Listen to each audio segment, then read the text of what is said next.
mengajar di kelas 11 IPS ya.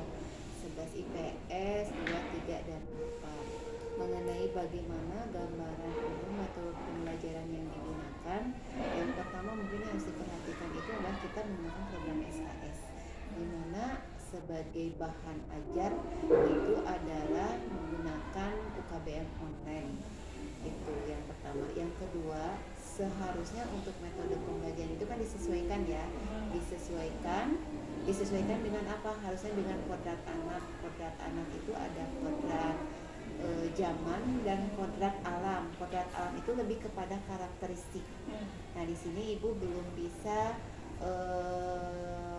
mengenal seluruh siswa yang ibu ajar secara kodrat alamnya, gitu, karena itu butuh katakan survei ataupun pengenalan lebih jauh.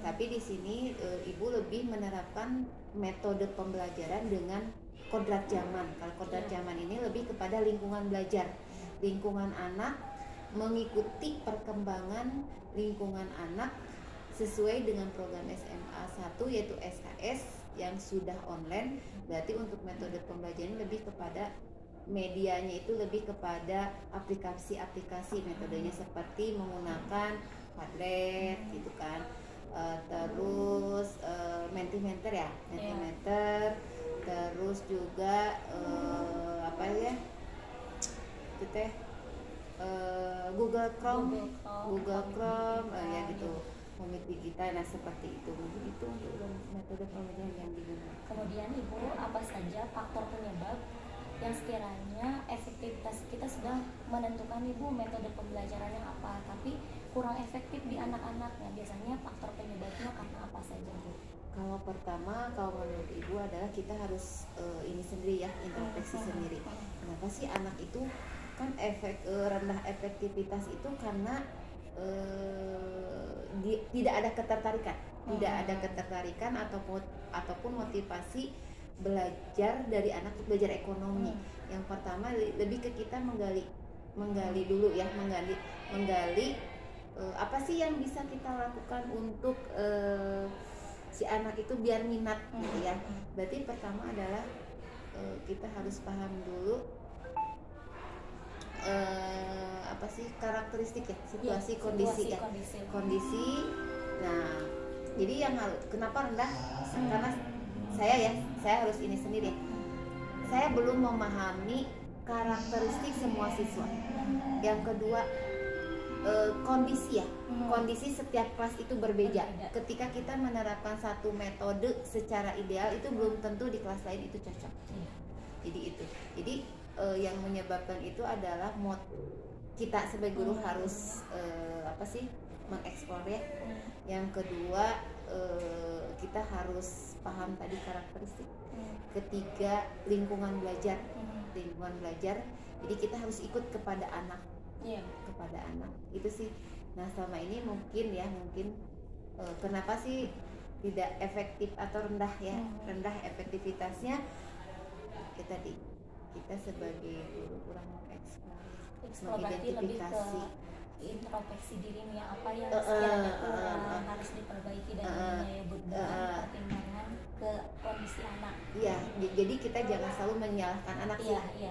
Jadi kita itu harus betul-betul menuntun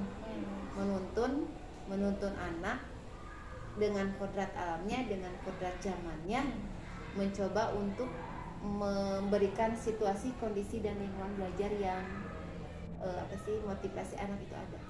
Nah, nyambung bu ke pertanyaan berikutnya terkait motivasi. Secara umum gimana ibu selama mengajar di SMA 1, motivasi belajar anak-anak seperti apa? Kalau saya pernah pengalaman mengajar di dua kelas ya, dua kelas dengan dua peminatan yang berbeda. Kelas peminatan IPA dan IPS. Selama saya bertahun-tahun sampai saat ini belum bisa menjawab kenapa motivasi belajar di anak IPS itu selalu rendah dibandingkan dengan di IPA. Sedangkan ekonomi itu kan merupakan mata pelajaran yang wajib di IPS. Yang pertama adalah kalau saya lihat ya di anak IPS itu lingkungan. tanda kutip dengan kebijakan zonasi. Iya. Ya, dengan Iya. kebijakan zonasi itu sangat mempengaruhi. Jadi lingkungan itu ya, lingkungan mereka hidup, karena bagaimanapun ketika sekolah ada program bagus, Iya. gurunya bagus, metodenya berbagai macam, tetapi ketika memang latar belakang motivasi individu pribadinya yang dipengaruhi oleh lingkungan semakin besar, itu akan mempengaruhi terhadap motivasi belajar. Iya. Itu karena kalau anak IPA itu rata-rata kan anaknya prestasi ya, Iya, masuk ke iya, sini itu betul. kan memang jalur prestasi, kita sudah lihat dari mana sumbernya. Tapi kalau anak IPS ini lingkungannya yang memang Kan mendukung, mayoritas IPS itu dari itu zonasi ya. itu sih yang menurut ibu sampai saat ini itu yang menjadi motivasi, yang menjadi penyebab motivasi Motivasi belajar. belajar. Jadi lingkungan yang sangat penting. Kedua, keluarga. Ketiga, jadi lebih kepada kadang kita sudah melihat motivasi anak IPS itu melihat merasa pesimis ya. Iya. Lihat anak IPA gitu kan, Iya. gini jadi itu. Nah, itu yang harus kita bangun sih sebenarnya. Tugas kita yang harus kita bangun, bagaimana cara memotivasi belajar anak sehingga bisa mengikuti. Ya tadi pertamanya kita harus introspeksi dulu. Kita sudah benar belum sih sebagai guru betul. gitu, sebagai guru. Nanti baru ke siswa. Bu, untuk pertanyaan terakhir, bagaimana solusi menurut Ibu untuk meningkatkan nih metode pembelajaran efektif dan juga meningkatkan motivasi belajar di pembelajaran ekonomi? Yang pertama di kegiatan awal, karena anak IPS ini rada beda ya. Pertama di kegiatan awal itu lihat situasi ya, situasi kondisi. Pertama itu ada kegiatan apersepsi. Apersepsi itu bisa misalkan kadang ibu memberikan video tentang motivasi, tentang kehidupan, bahwa kalian itu lebih beruntung loh dibandingkan dengan orang lain yang masih ada di bawah itu. Terus yang ketiganya berbagi pengalaman positif, sharing informasi positif. Setelah situasi kondisinya kondusif, baru ke metode. Nah, untuk metode memang ini harus berbagai macam untuk anak IPS.